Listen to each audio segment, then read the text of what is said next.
Thank y'all. Thanks, Chris. The rivalry is back on.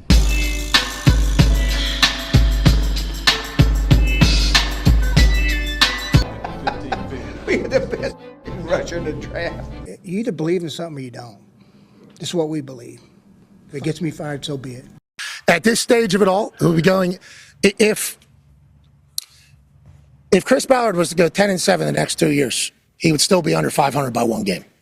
Chris Ballard just had his postseason, end of season wrap up interview with the press, and we're gonna talk about it. So let's go.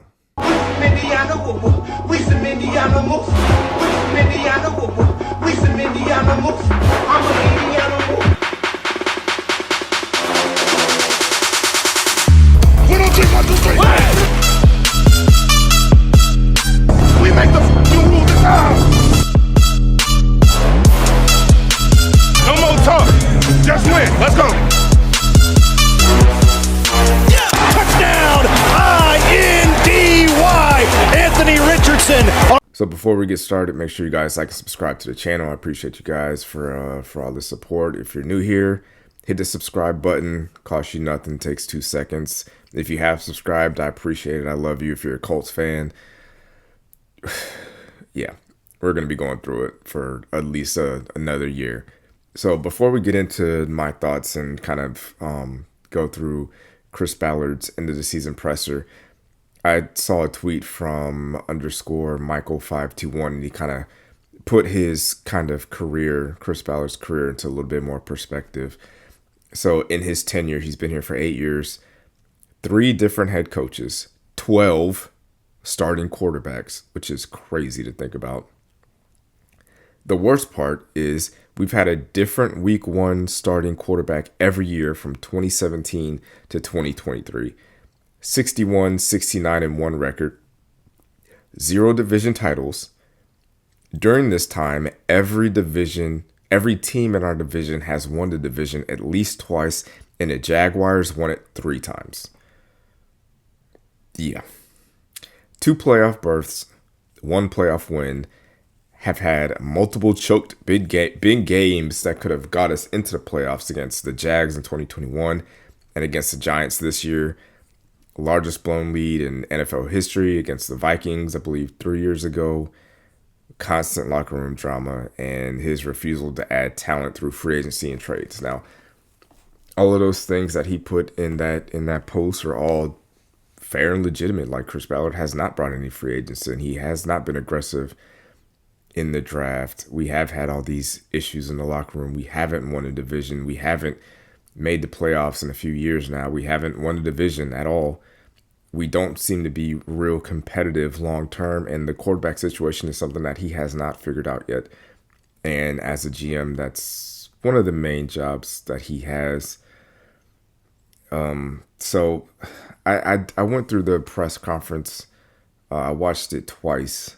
The first time it was kind of like just watching to kind of get a general feel for him. And then the second time was just with taking notes. And one of the big things I kind of came away from his presser was he kept saying that he's like stubborn and hard-headed, and that's why he, brings back his own players. As I rewatched the presser, a part of me was like, is he stubborn or is he arrogant? Is it a thing where he just believes everything that he does is right? The players that he drafts are the best players to have. Like, did he get high on his own supply? Because a lot of the players that he brought back are all players that he drafts. A lot of the free agents that he re-signs are the players that he drafted. If you go through this past offseason, the only free agents he signed were 45-year-old Joe Flacco and Raekwon Davis, who's a depth guy. Like, he just brought back everybody. All the starters were brought back. One of the main things I thought about was last night watching the Bills-Broncos game was Julian Blackmon was a free agent last year, and he met with the Bills. And I try to think to myself, like, could Julian Blackmon play on that defense? Would he have been as productive out there? Would he have been as, impactful? compared to how like he didn't do anything with us. Now, granted, he was hurt, but still, it's kind of like I don't think I could see him playing on that good of a defense. And maybe that's why they didn't sign him, and that's why we brought him back, because we're the only ones that value him that much compared to everybody else outside the league. So, and I'm not going to just blame Chris Ballard on this. Like, I have that same issue too, as far as like looking at the roster and our schedule and our players and seeing things with rose colored lenses. And it's like, all right, maybe we are good enough. We were 9-8 last year. Maybe we can build upon that. But it's like, it's more so we're not that 9-8 team. We're more so that 4-12 team that was the year before. Like, that's closer to what we are compared to that 9-8 team we were 2 years ago. And that kind of showed finishing 8-9 this season. I feel like he also kind of copped out as far as, the reporters kind of, tried to press him on if he was going to be more aggressive in free agency this year. And obviously he wasn't going to be very direct, and he didn't want to, back himself in a corner. But I kind of feel like he just left himself an out to be like, well, if I don't get aggressive in free agency, I can say, I didn't say I was going to. And it's like, I'm not saying he has to be aggressive, but the thing that he did say that he does need to do better is closing. Like, there were a lot of impactful free agents last year that we missed out on, that we had in our building that we just couldn't close. Nathaniel Hunter, the defensive end for the Texans, safety for the Packers. Like, that guy, they both have over, like, the Hunter has over 10 sacks, and then the other, the safety has, I believe, over 5 interceptions. Like, they were all contributing factors to playoff teams and good defenses, and we couldn't get them to sign with us. We couldn't close them. And that's something that Ballard has. It sucks to say this about a general manager who's been doing it for 8 years, but he's got to learn how to close when he gets guys in the building. We can't like haggle over $1 or $3 million and the players go somewhere else because another team is willing to pay him more. Like, at some point you got to understand that the wallet is open. I know Irsay said the wallet is open, but you got to go out there and act like it. Like, go out there and close these deals. Him also saying that the Colts are not close feels like it's like he's almost getting in front of whatever's going to happen next season. So whatever happens next season, if we're bad, if we're still the same, if we get worse, if we take a step back, he can kind of lean back on like, hey, we weren't close last year, so you kind of have to expect we got to take time, we got to grow. It's a process, blah, blah, blah. It's not a quick fix. So I'm not sure how I felt about that line. I just don't understand as a fan base why anybody should believe him or believe that he's going to make this work or that he's the right guy for the job. And I want to give a shout out to James Boyd specifically. Like, they asked a lot of tough questions of Ballard. Like, it wasn't just James Boyd, but it was a lot of the other guys that were out there. They didn't give him an inch, bro. Like, they were on him the entire time. They really tried to pin him down, and they weren't giving him any easy questions. Like, I believe James asked, like, did you earn another chance to be the general manager, or were you just given a chance? And that's a fair question. Like, maybe at the beginning of Ballard's tenure, he probably earned it, but over the past three or 4 years, it kind of seems like Irsay doesn't want to fire him and have to pay another one. So he's like, it's cheaper to keep her, basically. So shout out to the reporters out there asking all the tough questions. He also said that he wishes he could have sat Anthony his rookie year, but felt like he couldn't. Now, I don't understand why they couldn't do that. Now, I think it kind of goes back to his arrogance, where he felt like his roster that he built was good enough to support Anthony as a rookie, as a 21-year-old quarterback with the fewest high school and college snaps of any top 5 pick ever. Like, and I feel like that's where the arrogance comes in, because it's like anybody that sees the lack of snaps and play time and development from a quarterback that young, I feel like most teams would say, all right, well, let's sit him down. Let's have a development plan. We're going to put him on a plan and stick to the plan and go from there. But with Ballard, Steichen, and Anthony, it just seems like they were just on 2 different timelines, and they just weren't on the same track together. Yeah, I think that just falls under his arrogance as far as thinking like, yeah, the team that I built is good enough to, we can win with a 21-year-old quarterback that only played 3 games in college. Like, that's arrogance if you ask me. Him thinking that Joe Flacco can still play is insane. Joe Flacco is not good. He was not good for us this year. I don't care what the numbers say. Watch the game. That dude is not a good quarterback. He's just not, like, flat out. I do not want him on the team anymore. And I don't think he's a good locker room guy either. I don't think he's a good leader. I don't think he's a good mentor. Any of that stuff. Point blank period. Like, I'm done with him. He also put out there that Shane Steichen is going to be hiring the defensive coordinator.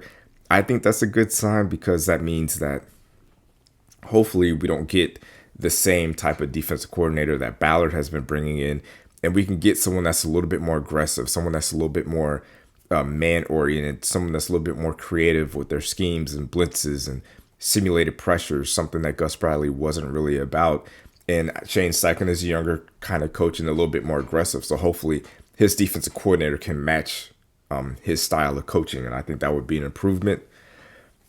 And going back to the Anthony Richardson thing, they probably should have treated AR the way that they traded AD Mitchell this year, as far as like not putting too much on AD's plate and having him go out there and have to produce as much. And for AD, it was a little bit tougher because there were 3 clear wide receivers that were better than him, so it was going to be hard for him to get snaps to begin with.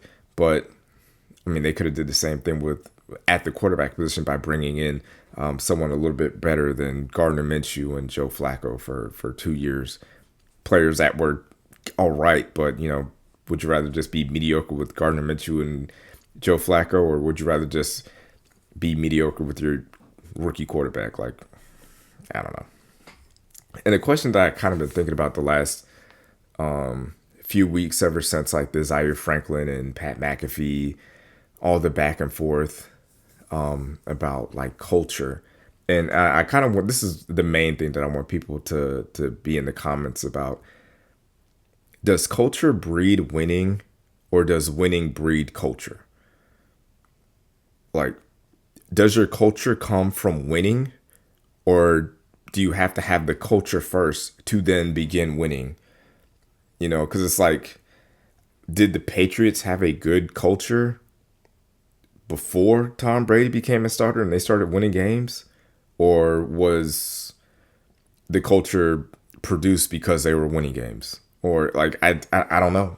I don't know which one's right or wrong. Like, when Peyton Manning was drafted and started winning games and getting to the playoffs, is that where the culture first started, or did the culture have to start before they started making the playoffs and winning divisions and winning Super Bowls and things of that nature? Same with like the Chiefs, 49ers, or the Cowboys. Like, do you think the Cowboys of the 90s had a good culture, or were they just winning and we just chalk winning up to good culture? Like, if you're winning, you must have a good culture. Like, is there, like, I'd be curious to know, of all the teams that were winners, which one had like a bad culture? It probably was the Cowboys of the 90s, I would assume. So let me know in the comments, does winning breed the culture, or does culture breed the winning? I'm really want to know. I want to talk about that in the comments. So another thing that he did mention, and they were talking about this with Matt Gay, about him not Matt Gay, but about the tight ends not being productive and not getting enough out of them. He was saying that going into the season, no matter what the status is of the player or pretty much what they make or anything like that, if you're not playing well, you go to the bench.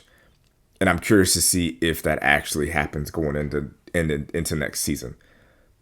Because if you look at players like EJ Speed, there was a couple of Tony, like Sam. It took a while for Sam Womack to get into the starting lineup because of some of the guys ahead of him that Ballard was like, nah, these guys are good enough. You got to let them start, blah, blah, blah. So it's like, I'm curious to see if next season, if players like EJ Speed are back, or any of the tight ends are back, if they'll actually be put on the bench if they're not producing. Like Ogletree, dropping touchdowns and dropping wide open passes. Like, at some point they got to go to the bench and put in someone else, next man up or something.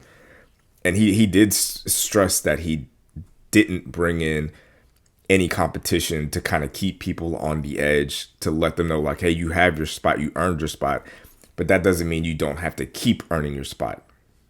Like, it's not just going to be handed to you and you just have it forever. You have to every day, every practice, every meeting, every game, every off season, earn that spot that you were given, especially as a captain, especially as a leader. And I that's the one thing that I did like to hear.